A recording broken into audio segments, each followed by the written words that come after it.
జై శ్రీమన్నారాయణ. అరణ్యకాండలో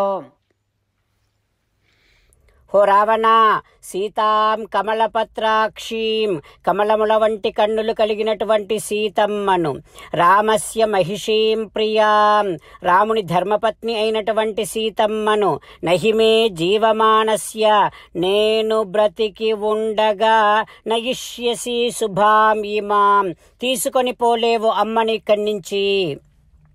హో రావణ, నా ప్రాణాలు అడ్డు పెట్టైనా సరే అవశ్యంతు మయా కార్యం ప్రియం, రామభద్రునికి, రామచంద్రుడి నాన్నగారైనటువంటి దశరథ మహారాజుకి నేను నా ప్రాణాలు అడ్డు పెట్టైనా సరే సహాయం చేస్తా, సేవ చేస్తా.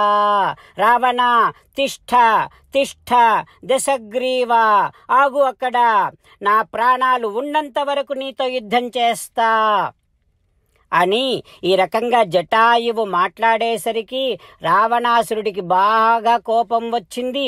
20 దృష్టయః, ఆ రావణాసురుడి 20 కన్నులు కోపముతో నిప్పుల్లాగా ఎర్రబడ్డాయి. అప్పుడు ఒక్కసారిగా రావణాసురుడు జటాయువు మీదికి పరిగెత్తాడు. ఆ ఇద్దరూ ఆ మహారణ్యములో యుద్ధము చేస్తూ ఉంటే 2 భయంకరమైనటువంటి మేఘాలు రాపిడి చేస్తే ఎట్లా ఉంటుందో ఆ రకంగా ఉంది వారి మధ్యలో యుద్ధం. చాలా ఆశ్చర్యకరమైనటువంటి యుద్ధం జరుగుతోంది. రావణాసురుడు బాణాలు కురిపిస్తూ ఉన్నాడు.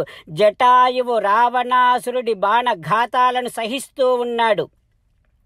జటాయువు తన వాడి గోళ్లతోని రావణాసురుడి శరీరాన్నంతటిని కూడా గాయపరుస్తూ ఉన్నాడు. అది భరించలేక రావణాసురుడు 10 బాణాలు ఒక్కసారిగా జటాయువు మీద ప్రయోగించాడు.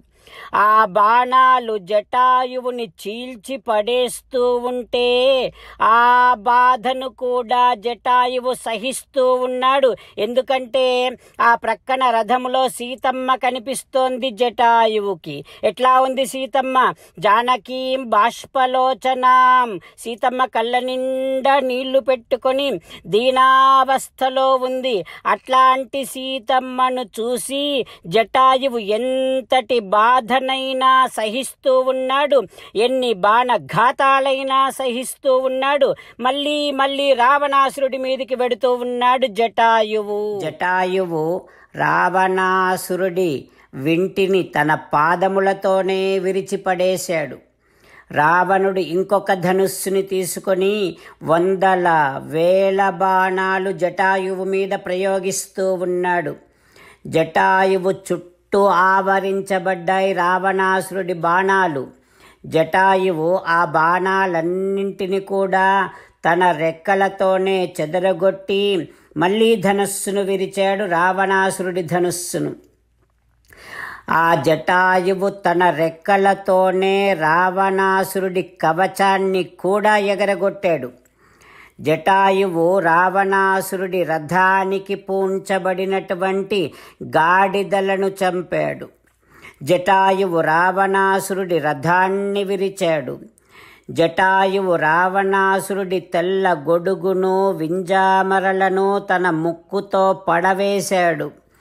జటాయువు రావణాసురుడి యొక్క సారథి, ఆ సారథి తలను తన తుండముతోనే ఛేదించాడు జటాయువు.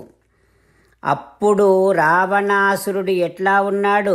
విల్లు విరిగిపోయిన రావణాసురుడు, రథము కూలిపోయిన రావణాసురుడు, రథవాహములు గాడిదలు చచ్చినటువంటి రావణాసురుడు, సారథి కూలిపోయినటువంటి రావణాసురుడు ఏం చేశాడంటే ఒక్కసారిగా మళ్ళీ సీతమ్మను అంకేనా ఆదాయ వైదేహీం పపాత భువి రావణ, సీతమ్మను చంకలో పెట్టుకొని ఒక్కసారిగా ఆ రథము మీద నుంచి భూమి మీదికి దూకాడు రావణాసురుడు.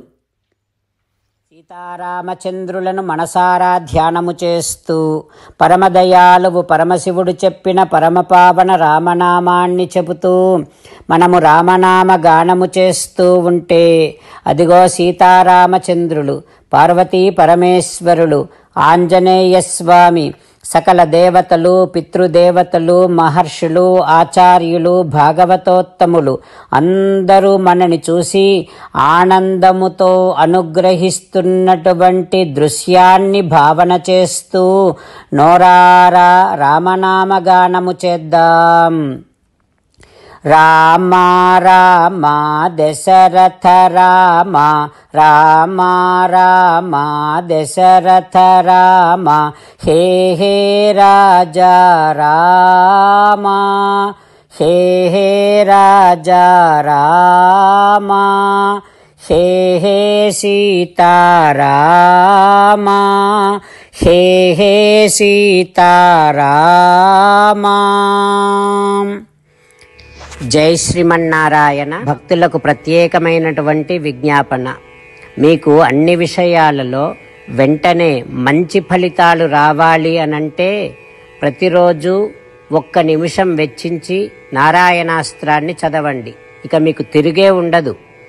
నారాయణాస్త్రాన్ని పొందడానికి మీరేం చేయాలంటే నారాయణాస్త్రం అనే వెబ్సైట్కి వెళ్ళి మీ పేరు, మీ ఈమెయిల్ ఇస్తే మీ ఈమెయిల్కి నారాయణాస్త్రం PDF వస్తుంది.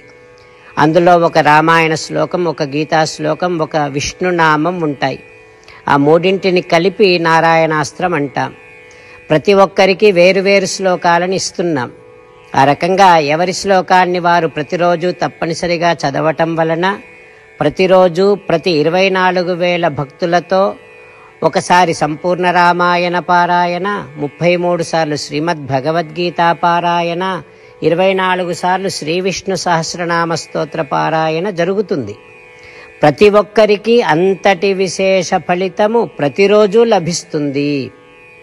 అందుకని మీరు, మీ కుటుంబ సభ్యులు అందరూ ఒక్కొక్కరు ఒక్కొక్క నారాయణాస్త్రాన్ని వెంటనే పొందండి. జై శ్రీమన్నారాయణ. శ్రీమద్ భగవద్గీత సారాంశముగా 18వ అధ్యాయములో 65 నుంచి 69 శ్లోకముల ద్వారా శ్రీకృష్ణ భగవానుడు మనందరినీ ఒక 8 పనులు చేయమని చెబుతూ పరమాత్మ ఈ రకంగా అంటూ ఉన్నాడు. ఎవరెవరైతే నేను చెప్పిన ఈ 8 పనులు చేస్తారో వారందరూ నాకు చాలా ఇష్టమైన వారవుతారు. అప్పుడు వారిని నేను సకల పాపముల నుండి, సకల దుఃఖముల నుండి విముక్తులను చేసి నా అంతటి వారిగా చేసుకుంటా, తరగని ఆనందాన్ని అనుభవింపచేస్తా. నిజమే చెబుతున్నా, ప్రమాణము చేసి చెబుతున్నా అంటూ సాక్షాత్తుగా దేవదేవుడైన శ్రీమన్నారాయణుడైన శ్రీకృష్ణ భగవానుడే మనను ఈ 8 పనులు చేయమని చెబుతూ ఉన్నాడు కనుక, హో శ్రీమన్నారాయణ, కరిష్యే వచనం తవ, తప్పకుండా చేస్తా, నువ్వు చెప్పినట్టే చేస్తా అంటూ మనం ప్రతిరోజు దేవదేవుడైన శ్రీమన్నారాయణుడికి ఈ రకంగా మాట ఇద్దాం. హో శ్రీమన్నారాయణ, నువ్వు చెప్పినట్టే నేను నిన్నే సంతతము ధ్యానము చేస్తూ ఉంటా. హో శ్రీమన్నారాయణ, నువ్వు చెప్పినట్టే నేను నీ భక్తుడిగానే ఉంటా. హో శ్రీమన్నారాయణ, నువ్వు చెయ్యమన్నట్టే నేను నా విధులను, కర్తవ్యాలను నీ సేవగా, నీ తృప్తి కోసమనే సక్రమంగా నిర్వర్తిస్తూ ఉంటా. హో శ్రీమన్నారాయణ, నువ్వు చెప్పినట్టే నేను నీవాడిని అనే మహావిశ్వాసాన్ని సంతతము కలిగి ఉంటూ నా హృదయములో నీకే నమస్కరిస్తూ ఉంటా. హో శ్రీమన్నారాయణ, మామేకం శరణం వ్రజ, నన్నొక్కడిని మాత్రమే శరణు వేడుకో అని నువ్వే అన్నావు కనుక నేను నిన్ను ఒక్కడిని మాత్రమే శరణు వేడుకుంటా.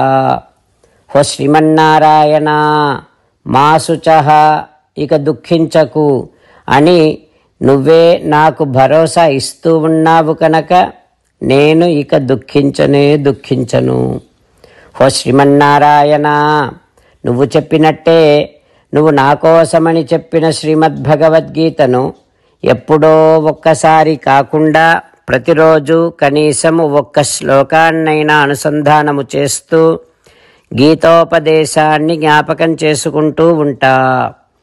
హో శ్రీమన్నారాయణ, నువ్వు చెప్పినట్టే నువ్వందరి కోసమని చెప్పిన శ్రీమద్భగవద్గీతను తెలియని భక్తులందరికీ తెలియచేసే నా వంతు ప్రయత్నాన్ని నిరంతరము కొనసాగిస్తూనే ఉంటా. ఓ శ్రీమన్నారాయణ, నేను నువ్వు చెప్పినట్టే చేస్తా, నీకు నచ్చినట్టే ప్రవర్తిస్తా, నీకోసమే పని చేస్తూ ఉంటా. కరిష్యే వచనం తవ. సర్వం శ్రీకృష్ణార్పణమస్తు. జై శ్రీమన్నారాయణ.